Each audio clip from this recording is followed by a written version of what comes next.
Now's the time to be part of the team at Team Toyota. Step up to the plate with a winning lineup of new Toyota models like the new 4Runner, Grand Highlander, and the all-new 2026 RAV4.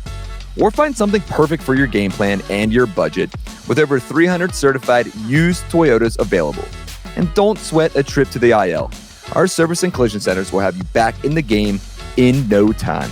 So slide into one of our 3 locations, Princeton, Langhorne, or Glen Mills, or take a swing online at teamtoyota.net.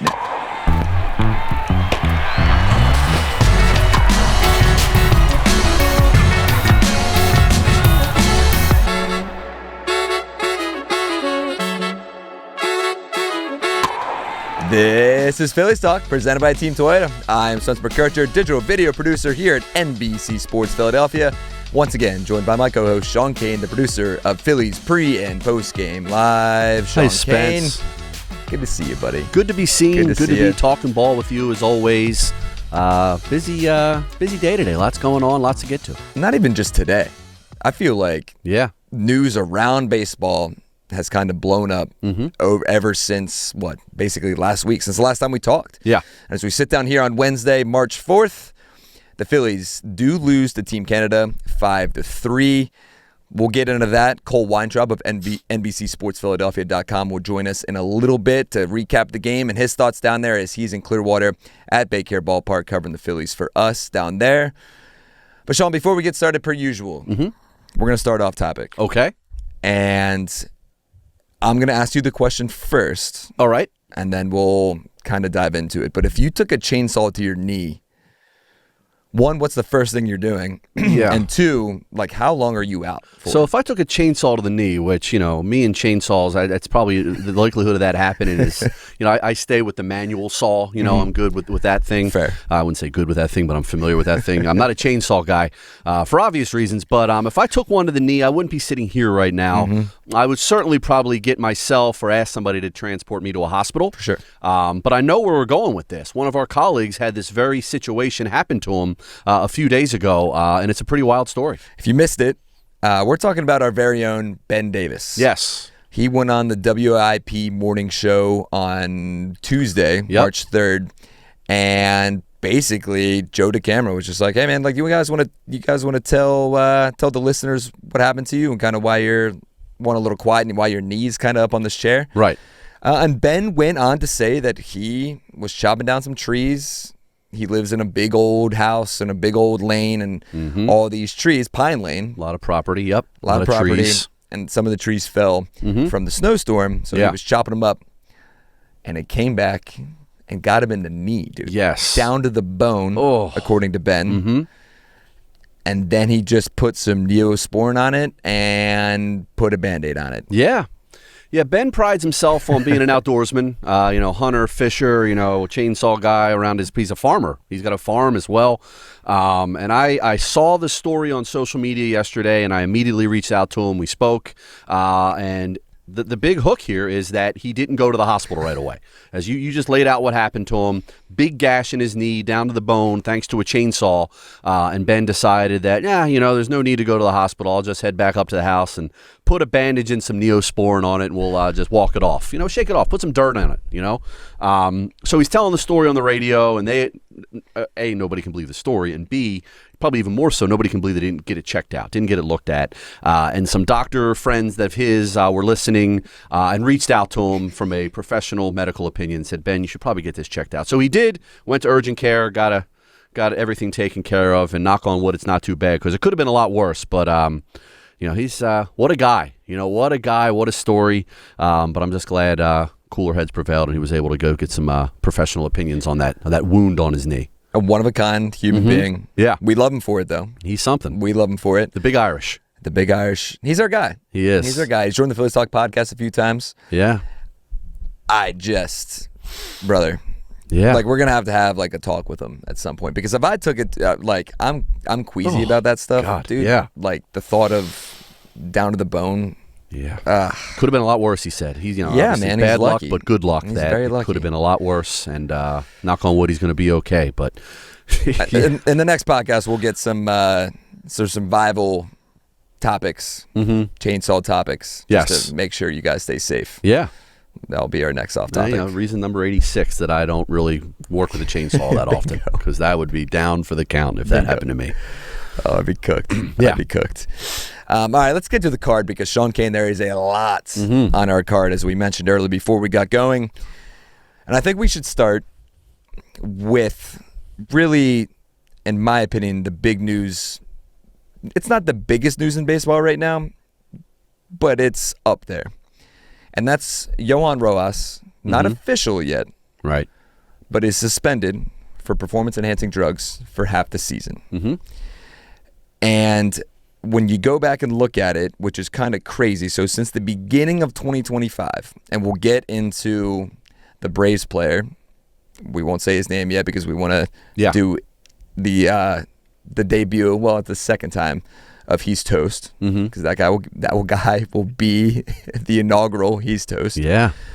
But when you go back and look at 2025, since the start of it, there's been 3 Phillies players and that Braves player that have been suspended. There are the only 4 players technically that have been suspended for performance-enhancing drugs. Jose Alvarado, Max Kepler, and now Johan Rojas, dude. Just your initial takeaways, because there's a lot to dive into. Yeah, no, I mean, it's certainly a coincidence that we've had 3 Phillies deal with this, get an 80-game suspension for violating the the performance-enhancing drug policy of Major League Baseball. And Rojas, I was surprised. And obviously, the positive test happened a while ago, and now he's going to appeal it. He was supposed to play for the Dominican Republic in the World Baseball Classic. That's not happening. So, I mean, on one hand, Johan Rojas was probably on the fringes of making the Phillies roster. He probably, more likely than not, was going to start the season in AAA anyhow. But he is certainly a valuable depth piece in their outfield for, frankly, an outfield that doesn't have a whole lot of proven commodities. If something, knock on wood, happened to... Nothing would happen to Justin Crawford. God forbid something happens, or Brandon Marsh, or there's an injury. Justin Crawford starts slow. Johan Rojas would be a guy they would look to maybe bring up from AAA and give him some depth in the outfield. And he's a valuable runner, and he's a valuable defensive player. Obviously, he's an elite defensive center fielder. His speed is great. You can argue about some of the decisions he makes on the base pass, but anyhow, just because he wasn't probably going to make the roster doesn't mean who cares. I mean, it's a valuable outfield piece. And it's disappointing. Yeah, it's disappointing that it happened. And they had high hopes for this guy a couple of years ago, and he just hasn't been able to kind of get his footing offensively. He's shown flashes, but really not a guy for a number of reasons they can count on right now. It just stinks because he's such a great dude too. Not that that should be the beneficiary of the doubt, but it just stinks. And I think, like you said, it stinks in more ways than one, because there is your speed guy. There is arguably your best outfielder defensively. And now he won't be eligible until June 25th. Again, this is still based on appeal. There is an appeal. We'll see what happens. He did play in Wednesday's game, and of course, the very first pitch of the game goes right to him, and he makes an incredible diving catch. Then it even finishes the game with an RBI double as well. We'll get into Cole and his thoughts about that here coming up shortly. But when you really kind of look at the depth too, it diminishes. And now basically, like, Pedro Leon is really your only right-handed outfield bat that could be in play. You have Brian De La Cruz. Obviously, Otto Kemp will most likely make the roster as well. But those are, both guys from the other side. I don't know where this could lead the Phillies. Is it going to be Brian De La Cruz, do you think? Or what could this mean for the Phillies going forward? Yeah, I mean, De La Cruz I've always thought has a shot for that fifth outfielder spot. And he had another big hit on Wednesday. So yeah, it puts more on the shoulders of guys like Otto Kemp and Brian De La Cruz. And I think Dylan Moore is a guy that can play some outfield for him as well. So it takes Rojas out of the mix. And again, my big takeaway is it just really organizationally takes a big outfield depth piece away from them. A guy with big league experience. A guy who has proven he can play in elite center field and would be a great defensive replacement or pinch runner, or he can play some roles for you. But as you said, June 25th now would be the date that he would be eligible to either come up to the big leagues or start with AAA. So disappointing, and it's just it's very strange that there's 3 Phillies now with Kepler, Alvarado, and Rojas that have gotten this suspension. And regardless, he won't be able to play in the postseason either. Right, no postseason for him, which he wasn't on their NLDS roster last year. Right. But you never know. You never know. With injuries and everything else. You never know that. Come October if he would have been a valuable part of the roster. Correct. He won't be. I scour social media when stuff like this comes out. I saw a tweet, though, that was like, so Kepler and Rojas had a combined average of 218 and an OPS of 659 combined last season. The quote was, they just don't make them like they used to anymore. No, whatever the illegal substance was didn't seem to have a positive impact in the batter's box. And that is all jokes. That's all jokes. Another name that I want to throw out there real quick in terms of potential outfield depth, and I thought it was very interesting on Tuesday against the Rays when the Phillies and their game against the Rays, Keaton Anthony, who I got a chance to talk to, we've talked about on this pod a bunch about, he ended up playing in left field. And all spring training, even when we were down there, he was taking drills at first. He was really, really working with Bobby Dickerson as well on the little half field. But obviously that position is blocked through Bryce.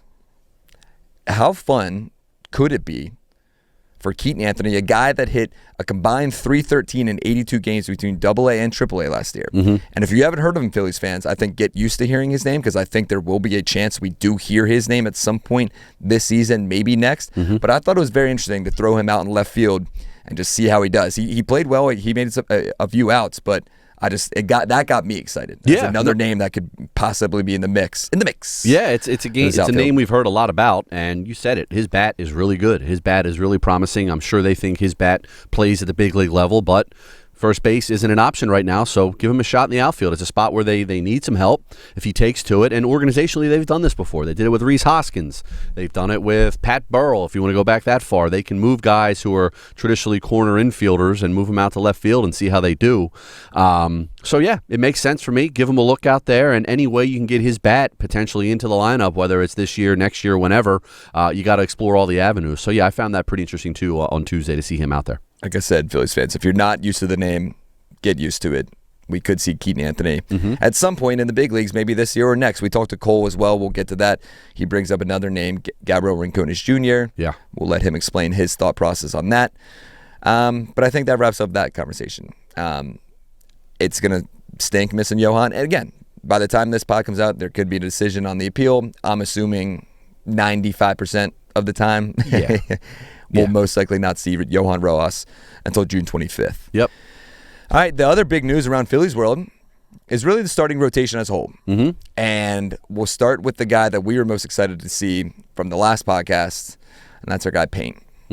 Andrew Painter makes his spring training debut on Sunday against the Yankees, and it was everything that I wanted and expected it to be. Yeah, it was very good. 2 scoreless innings, 2 perfect innings against the Yankees, who brought a lot of their big bats with him. Judge didn't play, but a lot of the big bats made the trip from Tampa to Clearwater, so he faced some big league hitters, and he looked really good. And he wasn't trying to do too much, wasn't trying to strike everybody out, got some early contact and some at-bats, and kept his pitch count low. In fact, I think that second inning, I don't know how many pitches exactly he threw, but he breezed right through it. It wasn't a lot. It was definitely single digits. Like, he breezed right through that second inning. And afterwards, everybody had good things to say. Everybody liked the command. He liked the way he felt. He came out of it healthy, obviously, which is the biggest thing. And it seems like he's turning a corner. Now, we'll see his next start coming up here in a day or two. But, yeah, so far, so good. I think he's supposed to pitch Saturday, I believe, is his next start. Do you know who he's going up against? Off the top of my head, I don't know who they're playing on Saturday. They're playing the Blue Jays. Oh, okay. Do you know who the opposing starting pitcher will be? The opposing starting pitcher for the Blue Jays. Is it Savage? Nope. It's an old guy. It's an old guy. Scherzer. Max Scherzer. Wow. Okay. Versus Andrew Painter on Saturday. Okay. Cannot wait. There you go. That'll be fun. I saw it again. Scoured the internet, and I saw a tweet that was like, "Yeah, it's time to move over, old man. Yeah, the future's here." But no, he was good, man, against the Yankees. Great first step. Great. I know he mentioned it was just good to get out there and on a mound and throw in a Grapefruit League game. It's been 3 years since he pitched for the Phillies on the quote-unquote big league level in spring training. So, yeah, great to see him out there. And, he's going to get every opportunity to be in that starting rotation. And I think he passed the first test. For sure. He got a lot of swings and misses. I thought the one most notable was with Jason Dominguez, who is the Yankees, still one of their top prospects. And Todd Zaleski had a cool article about the whole thing. Painter has faced Dominguez growing up and kind of coming together. They were both, the 2 top prospects. Yeah. And it was a heck of a bat. Dominguez ended up fouling off a few pitches, and then Painter comes back with a nasty slider. And JT said it was a little more over the plate than he wanted it to be, but it had so much movement on it that Dominguez didn't stand a chance. Right. And it was a perfect end to Painter's start. the velocity, whatever. It was about in line with 2025, sitting at 97, 98 maxing out, which is obviously a little bit slower than it was in 2023. But again, I'm not worried about the velocity. I'm worried about the command more than anything. Yeah. And he had the command, and I thought it's all positive signs for him. Yeah, no doubt. Great first start for him, and came on the heels of a dominant outing from Christopher Sanchez on Saturday, and the starting rotation looks good. Like, I know we're going to get into Nola. He pitched again on Wednesday against Team Canada. Now he's off to pitch for Team Italy, but he's been great. Luzardo's going to get the ball here soon, so it's knock on wood, so far so good. Zach's making some progress, so a lot to be positive about, a lot to like when it comes to the rotation. A lot of optimism, baby. Yes. A lot of optimism. Yes. Real quick, before we get into Mr. Mamma Mia, I saw, again, some stuff scouring social media, and there was a discussion of, okay, when Zach comes back, which we talked to Cole about, but Zach Wheeler did throw a 30-pitch bullpen on Wednesday, threw everything besides a sweeper. So he's getting the curveball, he's getting the splitter, he's getting the cutter. Everything's in there and was working according to Rob Thompson. But it's kind of a fun thing to think about. I know it's early for this. Well, I guess it could be dang near a month from now, or maybe like 2 months from now, where we could see Zach Wheeler. But what do you think is going to happen when Zach Wheeler comes up? Okay. Is it going to be Taijuan Walker getting shifted to the bullpen and then maybe them optioning another right-hander in that bullpen now to AAA? Does Andrew Painter go back down to AAA? Because, again, I don't know what their inning limit is for this season. I don't think they're going to want him throwing 150 innings. Maybe. Yeah. There's a lot to think about. I mean, if all goes well, I think their plan A is to send Taijuan to the bullpen and let him be that swing guy, let him be the long man, and then, you figure out whose spot he's going to take at the bullpen when that time comes. But with the progress Wheeler's making, like, initially I thought maybe May, but, he's throwing these bullpens now pretty regularly, and if all continues to go well, it wouldn't shock me if he's back mid to late April. Maybe he's only a couple weeks behind schedule, and he's back in the rotation some point in April, which would be great. But no, unless Painter really struggles, I think they want him in the rotation. And you're right, he's probably not going to make 32, 33 starts. But I think they want him in there, and if he can hold his own, then I think your rotation obviously is Wheeler, Sanchez, Luzardo, Nola, and Painter, which is a pretty good rotation, obviously. So yeah, that would be my plan A. And if Painter struggles, or if there's an injury somewhere, Taijuan's a valuable swing man. He's proven he can bounce back and forth from the pen before, because there's really not a whole lot of depth right now in terms of starting pitching at the big league level besides Taijuan. So that would be my thought, that if they want to maybe skip Andrew Painter at some point, or kind of ease back on his pitch count at some point to save the innings, I would understand that. But I think they want him up here, and I think if he proves that he's capable, I think they want him to stay at the big league level. I think so too. It's interesting, though. It's an interesting thought. We don't know what the Phillies could do. And then, if Taijuan ends up going down to the bullpen and becoming that long man, heck, we've seen him kind of be even coming late in games, too. And Ty talked about that last season a lot, just jumping back and forth from bullpen to starting. But again, maybe, is it a name like Jonathan Bolin that gets optioned? Does he have options? Bolin struggled a lot on Wednesday. First time he has, but I don't know. It's going to be another righty. Who knows at that point? I think they want Bolin in the pen, or it could be that whoever that eighth reliever is, whoever that final righty is in the bullpen, maybe Taijuan takes his spot. I know we've talked a lot about some candidates for that final spot in the bullpen, and we're assuming Backus might make it as the third lefty. They'll have some options, but I think Taijuan, if once Zach comes back and everybody's healthy and still good to go, I think Taijuan heads to the bullpen. Love it. Taijuan pitching for Team Mexico. Yeah. And now let's talk about the guy that will make his next start in the World Baseball Classic against Team Mexico, and that is Mamma Mia, Aaron Nola, who looked fantastic. And I just want your quick thoughts on it before we toss to Cole, because Cole was fantastic about his start as well. But just your thoughts. I mean, everything was working for Aaron Nola against Team Canada on Wednesday night. Yeah, he was great. 3 really good innings. All the stuff was there. The velocity is up, which I know we've talked a lot about. Aaron started throwing a little earlier to kind of build up his arm strength earlier than he normally would because of the World Baseball Classic and because he really didn't throw a lot of innings last year comparatively. And the velocity was a big deal with him last year. Remember the beginning of the season, it was down, and we thought, it's just cold out once it gets warmer, but it never really ticked up. And obviously he dealt with the injuries he dealt with. But the velocity looks good. The command looks good. good. So yeah, I just, we've talked so much about it, and I just can't stress enough. I really think he's going to play a big role. He's going to bounce back. I don't know that he'll be under a 3 ERA, but I expect him to be in that 3 to 3.5 ERA, which he's been around his career, and just be a lot more solid part of that rotation certainly than he was last year. And yeah, early indications in spring through 2 starts are great. Looking forward to seeing how he does with Team Italy in the World Baseball Classic, but all good signs right now for Knowles. Either way, I think we can safely say it's going to be under 6. Yeah, I sure hope so. I think it'll be under 6. I think it'll be under 4. And just the velocity was great. Like you mentioned, the command, the sweeper was going away from righties, which is just nasty coming from the right-hand side there. So we're going to toss to our interview with Cole Weintraub, but first we're going to talk to our friends at Philly Sports Trips. In that, remember, book your trips through Philly Sports Trips. That trip is coming up here very shortly.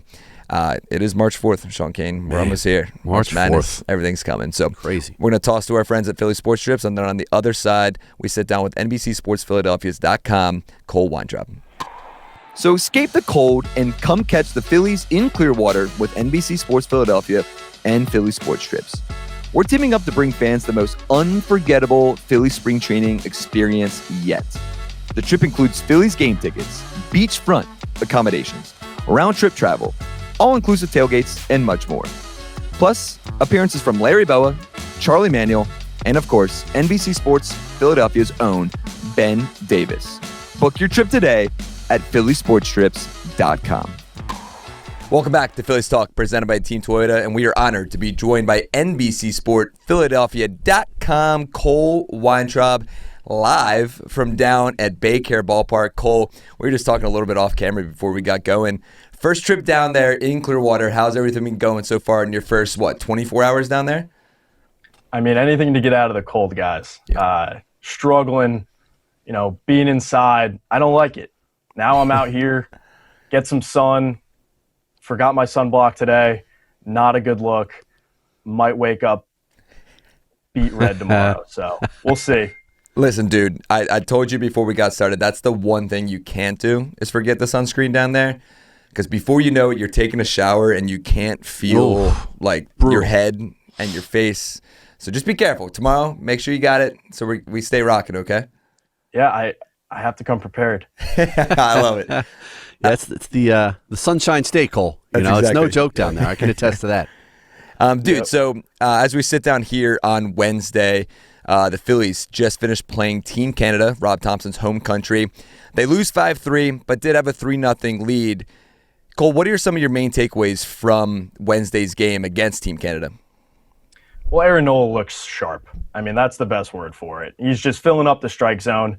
Today, 38 pitches, 76% strikes, and all 10 batters he faced were all first pitch strikes. So that right there just proves it. And you guys spoke to him on an earlier podcast, but Nola got an earlier start this offseason, getting ready for the World Baseball Classic. He said after his outing that he threw after the season, then he gave him, some time to rest and started long tossing, sort of the old school preparation. And today he was outstanding. 3 innings, 1 hit, 4 Ks, and the velocity, 93.9. He hadn't, reached that at last season until early May. So it's just a great sign. And a guy who had a 6 ERA, which was just completely foreign to Aaron at this point in his career. It's just really positive at this point. Yeah, we've talked a lot about Aaron just bouncing back, and I think we all feel pretty confident we're going to see a different Aaron Nola this year. At least that's the hope, and at least I'm confident he's going to bounce back in a big way. Cole, a big story coming into today's game was Johan Rojas. Reports surfaced a few days back, and it's kind of been confirmed now that he's facing an 80-game suspension for PED use. Didn't talk before the game, but then sure enough, once the game starts, literally right when the game starts, he becomes the big story. Just your thoughts on the way he played today, and the story itself, and what can you tell us in terms of what's next for Rojas and the Phillies? Well, after the game, Rob Thompson talked. He couldn't give an update. The discipline has not been it's not official. He appealed, so until that process is over, there won't be a definitive ruling. But I mean, talk about just a performance right out of the gate, first pitch of the game, makes an unbelievable catch in center field. 3 innings later, an RBI double. This is a player that me personally was excited to see on this Phillies roster, because I think he brings a lot with his defense and his legs.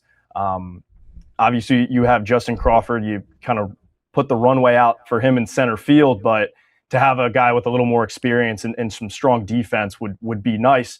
But I guess until we actually know, but I think it offers some more competition, which is always good at this point in camp. I think Rojas figured to be like that 4th true outfielder, 5th if you include Otto Kemp. And I think now with Dylan Moore and Brian De La Cruz, it just allows for more guys to feel like they have a metaphorical fire under them, through the end of spring training. And dude, it's kind of sticking with that. Sean and I talked about it too, but in reality, like, there's not a lot of right-handed outfield depth now. You have a guy like Pedro Leon, maybe, that could be thrown into the fire. I know you mentioned Brian De La Cruz, but when it even looks at the AAA roster, Lehigh, and maybe some fringe guys that could make an impact with the Phillies this season, is there a name that sticks out? Is it a Brian De La Cruz? Is it someone along those lines that could maybe make an impact? Well, I think at this point you have to look for flexibility. I wrote a feature on Dylan Moore before the game, and that's what he brings. This is a guy that's played every single position defensively except for catcher. He won a Gold Glove for utility man, I believe, in its first season when that was an award. And yes, he can make up to $3 million in incentives at the big league level, and I'm not quite sure if the Phillies will want to lean into that luxury tax penalty anymore. But in my opinion, that's the guy that I think fits the bill. I spoke with Gabriel Rincones Jr. earlier, and he injured his knee. He hasn't played in the Grapefruit League just yet, but his recovery is he's pretty optimistic about it, much more than he was last week. This is a guy that drove 18 home runs, all of his 18 home runs against right-handed pitching last year, in 873 OPS. Just a really good, strong platoon bat that I think the Phillies could use, some left-handed power. He believes he could be at the big league level this year. And I think that's the guy when he heals up, and I'll expect him to mash AAA pitching and find his way at the big leagues. But to break camp, I would expect it to be Dylan Moore, just off of the versatility he brings. One guy, Cole, we know does have a job or does have a place on the roster is Johan Duran. Made his spring debut on Wednesday. Afterwards, talked to Tom and Ruben during the broadcast, said he felt great, said everything command-wise was good. What did you see from him today, and your general expectations for him in his first full season with the Phillies? Well, you got to love it. I mean, Johan Duran is one of, if not the best closer in baseball, in my opinion. He just brings that force on the hill, and the Phillies haven't had a 30 save guy since 2016. So to have Duran in that bullpen is a huge deal. We spoke with him after his performance, and he mentioned that this offseason, actually, he was sick for 3 weeks and he lost a ton of weight. Now, is he pointing at his dipped velocity at the beginning of this spring to that? Well, he said he's unsure. It's something that happens normally to him in spring, but I think he's given himself a lot of time to rest up and to build back up, and he's just an electric force in the ninth inning. And Sean, you wrote a piece for NBC Sports Philadelphia.com and talked about just the definitive roles that this bullpen has, and it allows for everyone to prepare for the task at hand, and no one better for the ninth inning than Johan Duran. He was fantastic today. Cole, and you brought up a great trivia question. 2016 was the last time a Phillies reliever had 30 saves. I think you could probably ask 100 Phillies fans who that reliever was. Maybe 5 or 10 of them get it. I'm assuming you know, or one of you guys know, because it's a blast from the past. It is. Spencer, you know? Is it Ricky Bo? No, 2016. I know. 2016. I got nothing. Maybe 1996. Yeah, right. Exactly. Yeah. But one quick thing on Duran is he sort of noted that he broke out a secret pitch that he's talked about this winter, and he's calling it a split change. It came up as a splitter. It's a pitch he didn't want to go too far in depth on because he doesn't want to give away what it could do for him. But as we've seen with a lot of right-handed relievers, is they honestly have two different pitch mixes based on if they're facing a lefty, if they're facing a righty. Adding a different look to your 102, 103 mile an hour fastball is just scary. Even if he just talks about it, he doesn't actually throw it. I think it could scare opposing hitters. And he said that he hasn't fully committed to the pitch yet. He threw a changeup back in 2021 in the minor leagues. But until he can, be fully confident, and I think we hear a lot in spring training, a guy working on a new pitch, will he actually throw it? We're not sure, but Yohan Duran, the pitch mix is already there with his fastball. Genmar Gomez. Genmar Gomez is your answer. Who would have thought? That's not even a name. Sorry to jump in. I gave everybody enough time to everybody looked it up. Exactly right. So there you have it. Way to be. Speaking of the bullpen, and a guy that, if you listen to the podcast, I'm very high on. Talked to him down there in Clearwater as well. And Cole, just before the show got started, you and I were talking about him. But Kyle Backus looked good again today. He fell down 3-0 twice. Obviously, the first one was a 4-pitch walk. And that was when I was very intrigued to see how he bounced back. That's really the first trouble he's been in all spring on Wednesday. And he came back. He fell down 3-0 again and came back on 3 straight pitches and got a strikeout to end the inning. Now, what have you seen from your first impressions of Backus, and how important can he be to this Phillies bullpen as, another arm as a lefty and kind of that weird side nickel that he has? Well, he's totally funky. I mean, Kyle Backus is the funky lefty that this Phillies bullpen needed. And I think he has a trait that many relievers need, and that's just fearless. I think Kyle Backus is fearless. And, it's early. Obviously, we're here in spring training, but you can just tell his demeanor, just how calm his presence is on the mound. And I think at any moment, like, his arm angle could help get outs in any spot. Like, if the Phillies needed him in the 9th inning, I guarantee he would give them a fair shot just because it's tough to track. And I think that adding just a different kind of lefty to this bullpen. You trade Matt Strahm in the offseason. You have Tanner Banks, but those two lefties are completely different. And then Jose Alvarado comes back, another completely different left-handed reliever. This Phillies bullpen has a bunch of different identities, and I think it could be very helpful for them. And that's why Rob Thompson has said this is one of the better groups that he's had in the best group he's had since he took over managerial duties in 2022. All right, last question for you. We heard Rob Thompson, speaking of, talk to the broadcast today that Zach Wheeler threw 30 pitches today in a bullpen and let everything loose besides his sweeper. What have you seen from Zach down there? Did you get the chance to see that bullpen? And just, from us being down there too, he seems so more lighthearted than he has been in years past, whether that's a focus thing or not, and, trying to get back and just being around the guys again. But what have you seen from him? Do you have any other news to report from Wheels' bullpen? And I know Ryan Kirkering threw one as well today. Well, Wheeler looked really good in his bullpen from what I saw.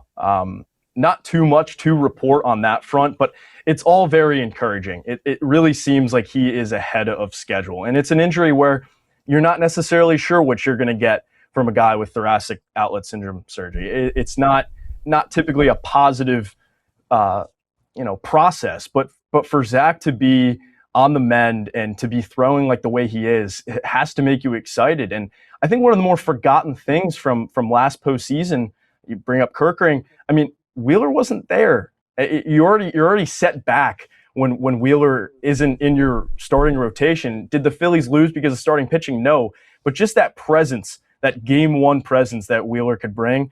And now, Christopher Sanchez emerges as the ace. Wheeler could slide into the 2 or 3. I think there's a lot less pressure on him this year. And this is the right time for it because he's coming back from a tough injury. But really, he's looked like Zach Wheeler, and he's sounded so positive, like you mentioned. All right, now last question. Have you gotten to go to any restaurants since you've been down there so far? And if you have, what are we looking at? I went to Krabby's yesterday. Nice. Love it. I had some grouper, some coconut shrimp bites. I mean, I was dabbling. There you go. It was a good time. It was a fun time. I haven't had seafood since last summer, for a meal. So it was nice to sit down, not be cold, sitting on a rooftop. I was alone, table for one, kind of depressing, but no, nothing wrong with that. I'll have you guys down there pretty soon, so we'll make a fix to all that. How are you getting around down there? Do they let you drive a rental car?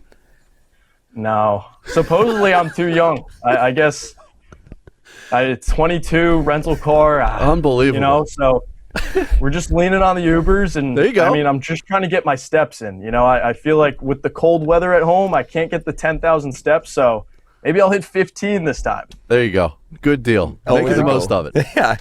You're the man. I appreciate you for joining us. We will see you down there pretty shortly, but thanks for joining the Phillies Talk podcast presented by Team Toyota. Cole, we'll talk to you soon, bud. Thanks, Cole. Thank you, fellas. Appreciate you. Welcome back to Phillies Talk presented by Team Toyota. Sean Kane over there, Spencer McKercher over here. Sean, Cole, just a good dude, man. We hope it's crazy that he can't rent a car yet. Just hope he gets around down there somehow. A lot of walking and Ubering, poor guy. So unbelievable. Funny. Poor guy, man. I didn't even think about that. Yeah. Just turned 30. Yeah. The rental car space is really nice. Yeah. It's a luxury. You had a nice rental car down there. A little Kia Soul. Yeah, you had a nice ride down there, I'll just never forget the guy at Hertz was like, yeah, so you're going to have like a Kia Soul. And I was like, what is that? Is that like the little, tiny little box car sedan? He was like, it's a box car. And I was like, oh, I know exactly which one you're talking about. Sick. Can't wait to whip around this thing. Either way, grateful for it. But it was interesting. But it was great, man. Great conversation with him. And hopefully he continues to do a great job down there and enjoy himself down there because there's a lot of good stuff to do in Clearwater Beach, as we know. Yes, indeed. All right, as we transition, actually, it just popped in my mind real quick. The only thing I want to hit on, Alec Boehm, we didn't get a chance to ask Cole about that, but hits a home run. Yeah. Looks pretty good. Hasn't recorded an out against left-handed pitching yet this spring, which in my opinion is huge. And Rob Thompson mentioned that today on the broadcast that he's loving what he's seeing from Boehmer. Yeah, and that's with these guys gone now, like Schwarber and the Harper and everybody else gone for the WBC. A lot more light being shined on the Alec Boehm in the middle of the order for these next couple of weeks. And not that he needed any more attention. Obviously, all eyes are going to be on him anyhow, just with where he bats in that lineup and him, I think, getting the first crack at that 4 spot.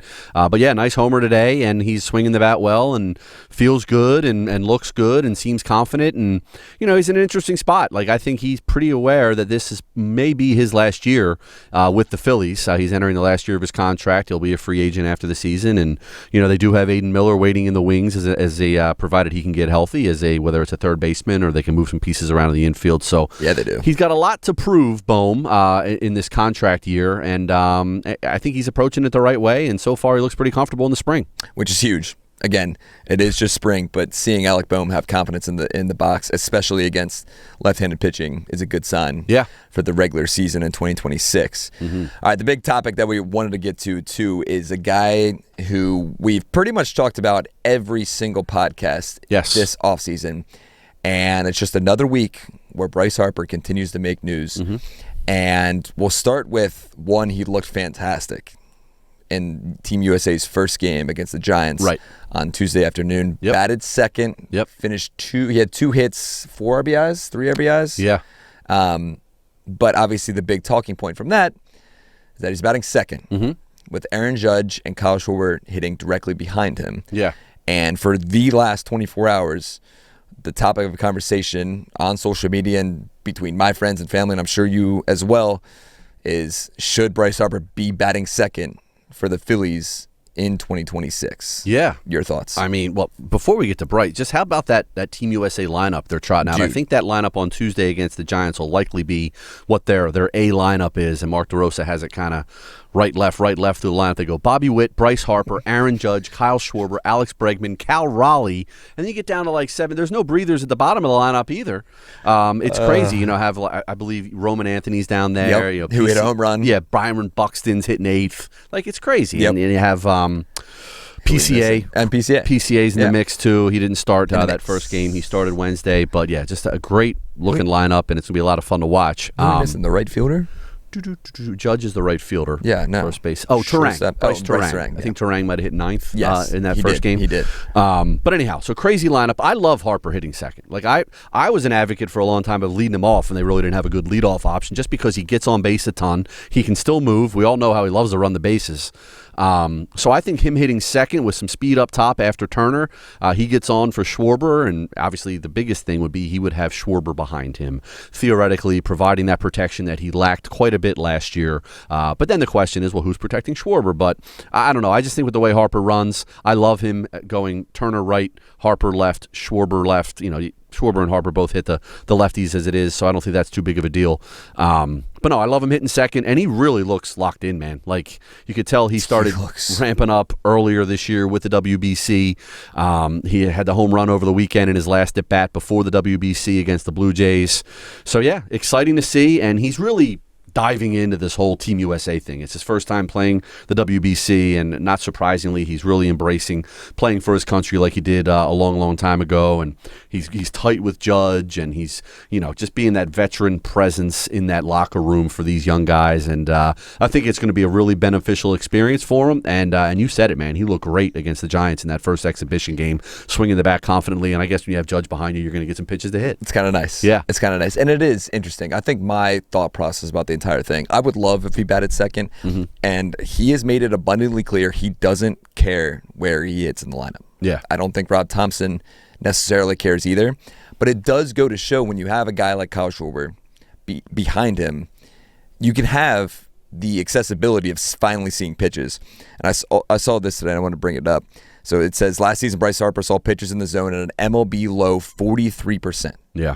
Of the time. And I know we've talked about this, but his chase rate was also 35.6, which was the highest it's been since 2022.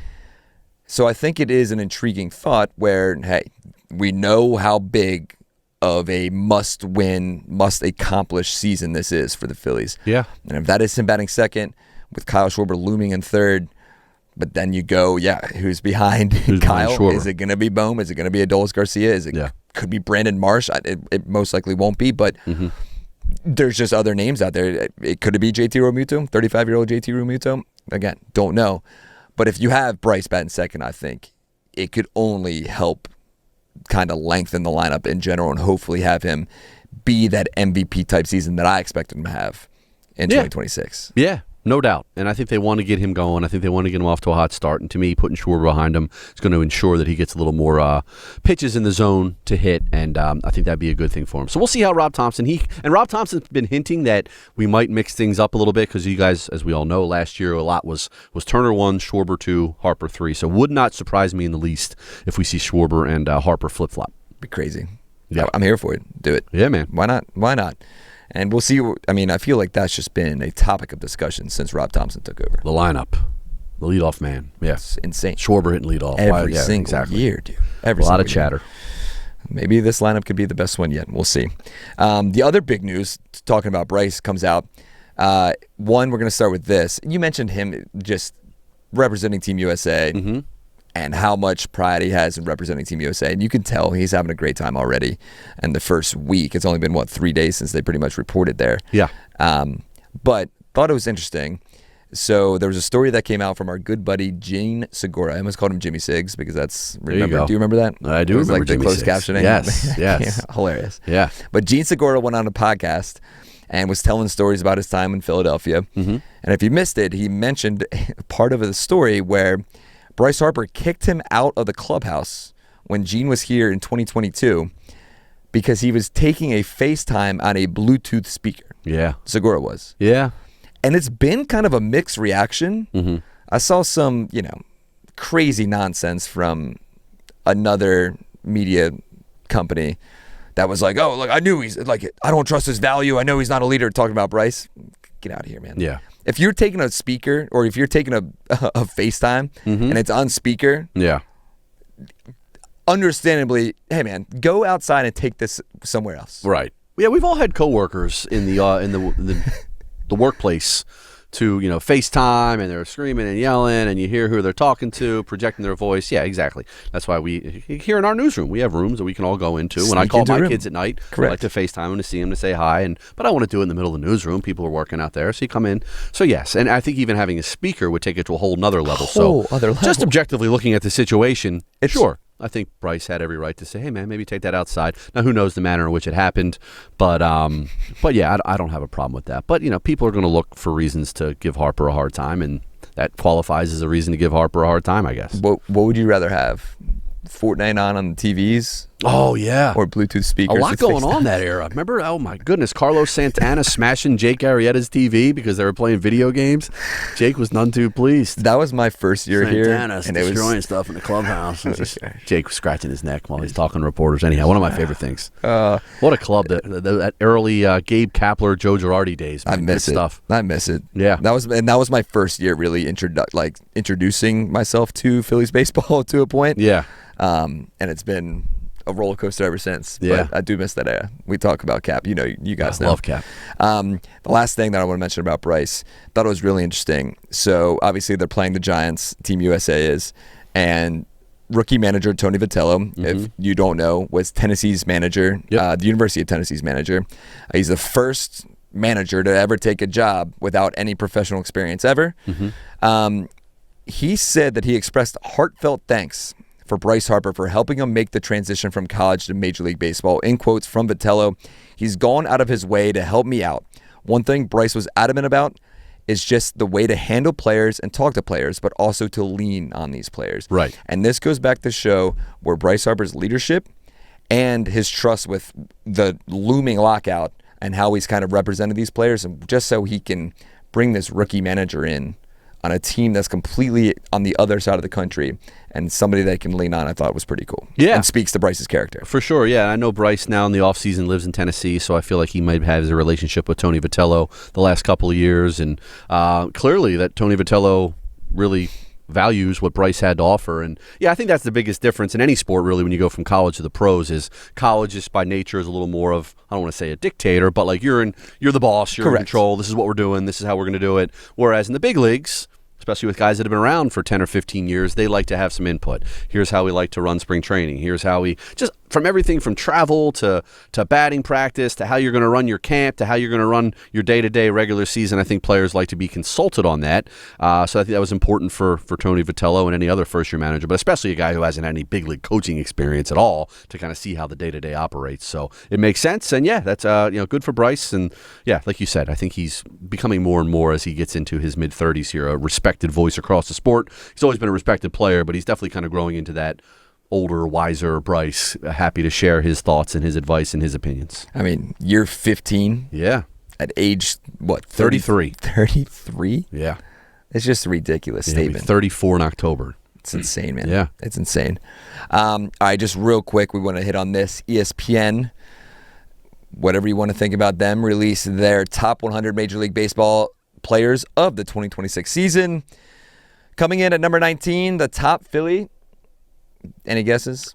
Coming in at number 19, the top Philly. The 19th best player in baseball. I honestly haven't looked at this. Okay.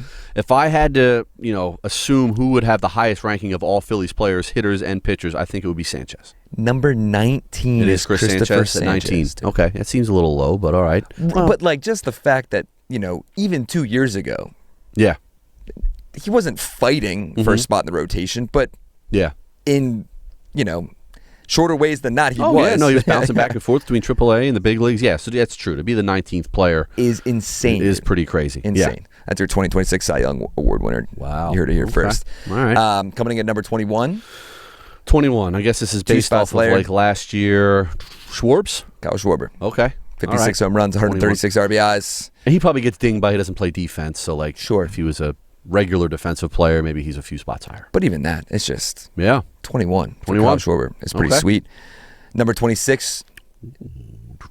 Trey Turner. Okay. Look at you. 3 for 3, baby. 3 for 3. Well, Trey was, people forget, top 5 in the MVP voting last year in the National League. That he was. Yeah. Your National League batting title winner as well. Now, here's where again, a little low in my opinion, but coming off the year that he had and who we just talked about, coming at number 42, 3. Okay. Bryce Harper. Okay. 42. Well, that should be a little motivation for him. 100%. Do you think he needs it? He says he doesn't need it. I don't think he does, but I think you know damn I'm well sure that he's aware. looking 100%. Yes. Yeah. Okay. 100% is well aware All right. of his 42nd ranked Yeah. spot in ESPN's top 100. How about this one? Coming in at number 87. So we're all the way down to 87. Yeah, 87. So 19, 21, 26, 42, and then down to 87. My guess is Wheels. Not Wheels. Not Wheels. Wheels is in the top 100. We'll get to him in a second. I get he got hurt last year, but when he did, he was like right in the Ridiculous. Cy Young race. He's got to be Ridiculous. higher than 87. Ridiculous. Zeus? Big game Zeus, baby. Jesus Luzardo coming in at number 87. Man. In all of baseball. I just thought it was Front of the Duran not program. on this list? Coming in at number 90. Duran. Okay. Johan You forget about Duran. the reliever, but he's Yep. the best closer in baseball, as Cole said. Which is I also agree. insane. Yeah. Number 90. And then coming in at number 91. Wheels. Zach Wheeler. 91. Man. Okay. Crazy, man. I guess. So I think it goes from being super impressive with Christopher Sanchez at 19 to very unimpressive with those three guys that low. Yeah. In my opinion. Especially Duran and Wheeler coming in at 90 and 91. So if my math is correct, that's a total of 7 guys in the top 100. That's exactly right. I mean, that's pretty impressive. I don't know what other team. I guess maybe the Dodgers might have more, but to have 7 guys in the top 100, I think it's a good big picture reminder. Like, hey, we're all like, oh, they didn't do enough in the offseason. Oh, they're going to run it back. Well, they have a really good, talented team with 7 guys considered top 100 players. And before we wrap up, I meant to talk to you about this even off camera 2 pods ago. But all these national guys that are coming out, here's your top 5 lineups and all across baseball. And the Phillies were coming in at 2, 3 consistently. And it's just, what are we doing? And I think it goes to show, too, look at Team USA. You have your number 2 hitter and your number 4 hitter. Right. Representing representing the Phillies for Team USA. And Bryce Harper and Kyle Schwarber. Yeah, no You doubt. have those 2 guys. They're not Bryce Terrain hitting 9th. No. They're not a utility guy coming off the bench. They're literally 2 and 4 in the lineup for Team USA. Right, with Aaron Judge sandwiched between them. Yeah, and Wheeler was going to pitch if he didn't get hurt. He was in. So, yeah, they could have had a number of guys in that team. We're very lucky. I think we are. And, again, maybe explains Dave Dombrowski's logic of why he wants to give this group another chance without blowing it up. I like our club. It's a good club. It's the best. Good club. Good club. It's a good club. Good stuff. All right, now for the long-awaited debut. We kind of debuted it a few pods ago, but this is the official one. We're going to have, hopefully, 1, if you're listening, sponsorship would be sick. Yeah. We're going to work on that. 2, the animation is coming. Yeah. We should explain. This is your saying. You say this a lot. I do say this a lot. Yeah, right. I do say this a lot. So for our inaugural He's Toast of the week. And real quick, we were debating too, like it could be good or bad. Like it could be like, hey, we're making a toast. Oh, okay. Or I just thought a you meant this burnt guy's toast. cooked. This guy's toast. Right. So for the first award of the He's Toast Award for the 2026 season goes to Atlanta Braves, left fielder, utility man, Jurickson Profar. Man. He's toast. He's toast. Toast the whole season. Just like that. Just like that. Second time offender. Goodness. Crazy. Tested positive for exogenous testosterone. And will be suspended for the entire 162-game season. Did you see John Heyman's tweet by chance? No, about Profar, did not. Said in quotes, in I'll have to look it up real quick. But basically he was like, Jurickson Profar should be on the Mount Rushmore of top 10 or top cheaters in the game of baseball. Yeah. He should give up half his salary from last year when he was suspended. Right. Last year for half the season. He should give the rest of that back to the Braves. Yeah. Yeah, that's true. It's crazy. I think the contract they gave him, and he gets the suspension last year, and you think after that, oh boy, all right, he's going to be on the straight and narrow, and we're going to be careful about what he takes, and then boom, the whole season. Crazy. My Mount Rushmore of cheating would include Sammy Sosa, not only for the PEDs, but he had the cork in his bat. Sure. He had a lot of stuff going on. I like Sammy it. did back in the day. Anything to gain an edge. That's a fun little Mount Rushmore. Yeah.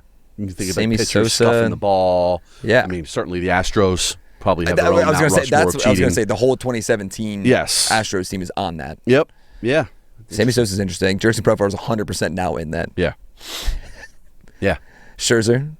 Ooh, yeah. That's right. With Max with his It's just so funny, hat, dude. K-Long was then yes. It was so good, giving him back and forth when they started testing. Yeah, K-Long was at the time with the Nationals. Yes. And then Girardi was going at him like, hilarious. Bleep dude. You, K-Long. So good. Yeah, good stuff. So good. So welcome to the club, Jurickson Profar. He's toast. He's officially toast. Guy's toast. Hilarious. Also, so the Braves put out a statement. They put out a statement last year. Then they put out a statement on, it was either Tuesday or Wednesday this week. It is identical, dude. Yeah. Hilarious. The only thing that changed was the word surprise from the first one to the second. Not surprised anymore. Well, you can't be at this point. It's the exact same quote. Yeah. They just took out "we are surprised." Yeah. And they took that out of the most recent one. They gave him a big contract, man. That's Braves have been getting hit for a number of reasons here in the spring training time. Here. I was just about to say, dude. Injuries, suspensions. It could be by the time May rolls around that we declare the Braves as toast. Toast. The first team award. Braves are toast. Wow. You never know with the Braves. They still got some talent, but it's not going well for them. Just insane. Yeah. Last two things around the league. Hunter Green, no damage to his UCL. The Reds starting pitcher, who's one of the best young talents in all of baseball. If you watched any baseball last year, and especially the wild card round against the Dodgers, Hunter Green is arguably one of the best pitchers in all of baseball. He got some imaging done in his right pitching elbow. He came back and said there is no damage to the UCL, but regardless, anytime you hear a young pitcher who is slowly becoming a huge face in the game of baseball is dealing with some elbow issues, it's never fun. So hopefully all the best for Hunter Green and the Cincinnati Reds. And to wrap up, did you happen to watch the Dominican Republic play the Detroit Tigers on Tuesday night in Santiago? Saw some highlights of it. I saw Soto went deep, and I just saw like the atmosphere down there being awesome with the fans going nuts. And it just kind of gives you a sneak peek of what the World Baseball Classic is going to be, man. It's going to be fun. I cannot wait, dude. Yeah. And talk about lineups. Have you seen their lineup? Sorry, I know I'm interrupting you. No, ridiculous, dude. And I know we talked about that previously. That lineup is nasty. I don't know how. Tatis, Marte, Soto, Guerrero, Machado, Caminero, Julio Rodriguez. Is batting literally 7th or 8th. It's crazy. Good Lord. It's going to be fun, man. Yeah. But just that scene down there. And did you see like some of the Tigers players? They would show them like Caminero hits a home run, 118 off the bat, by the way. Gross. Hits a home run. He's doing, his whole celebration. The lights are going. It looks like they just won the World Series in the stands. And they just showed the Tigers players, and they're all just like deadpanned, looking straight at them. Not digging it. They're just like, hey, man. But you got to enjoy it. The World Baseball Classic is going to be so much fun, man. Yeah. All starts on Friday, man. I cannot wait. For the USA, that is. Yeah. Cannot wait. Okay, just kidding. Last thing. We are honored at NBC Sports. Not necessarily NBC Sports Philadelphia, but the big news that came out for NBC Sports, who for the first time in 25 years will carry baseball on Sunday night, taking over for ESPN. But Jason Benetti will be the head play-by-play for NBC Sports on Sunday Night Baseball. One of my favorite announcers of all time. He does such a great job with football, basketball, and baseball, of course. Yep. He's unbelievable, and we're excited for him to not join our team, but to join the umbrella join team. Our team. He's our team. The big picture team. Yeah. He's great. Obviously does great work with the Tigers before that with the White Sox. And it's just awesome to have baseball on NBC it's again. So great. Like, that's what I grew up with, watching baseball on NBC.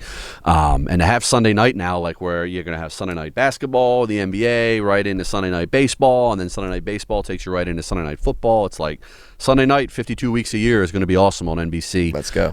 So yeah, I'm really looking forward to it. And NBC's going to do a great job. Like they've done a great job with football for a long time. They've done a great job with basketball so far this year, too. Incredible, the job they've done, like bringing that back. So really looking forward to their baseball coverage on a national stage. The Phillies have a handful of days already scheduled for Sunday night baseball, so it should be a lot of fun. Do you think if we bring Benetti onto the pod, maybe we can join the broadcast? Oh, yeah, the Phillies Talk guys. That's what I'm saying. Just bring us our move to the network scale. We'll go national, the Phillies Talk podcast. I love it, man. I'm in. We're going to be at the award show at some point. Yeah. What were we talking about? It was like the halftime show? Was it the halftime show of the Super Bowl? Of the Super Bowl. I don't know. We were talking about how we're going to make it big one day. One day. Can't remember. One step at a time. Oh, that's good stuff. Us and Bad Bunny. Yeah. That's right. Super Bowl halftime show. So good, man. Love it. So good. You got anything else?